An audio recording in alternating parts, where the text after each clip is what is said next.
Sabi ng Panginoong Hesukristo doon sa Mateo, nagtanong kasi si Pedro, ang sabi niya, ilang beses kong patatawarin ang aking kapatid?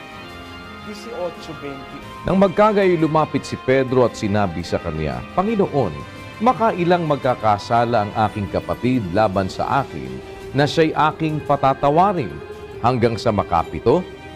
Sinabi sa kanya ni Jesus, hindi ko sinasabi sa iyo hanggang sa makapito, kundi hanggang sa makapitumpung-pito. Kaya niya itinuro kay Pedrong magpatawad si Pedro ng hanggang makapitumpung-pito, 490 times.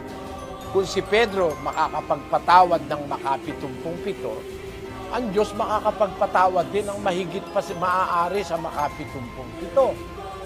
Kasi kung halimbawa, mag-iisip tayo, kapatid, sa dami na nang nagawa nating kasalanan, iisip ka pa lang ng mali, kasalanan na yun eh.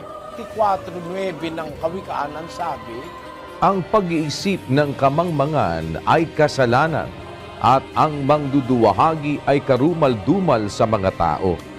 ang pag-iisip ng kamangmangang kasalanan, yung pangduduhagi, yung pang-i-small, kasalanan yun, karumal-dumal yun. Kaya nag-iisip ka pa lang, kasalanan na eh.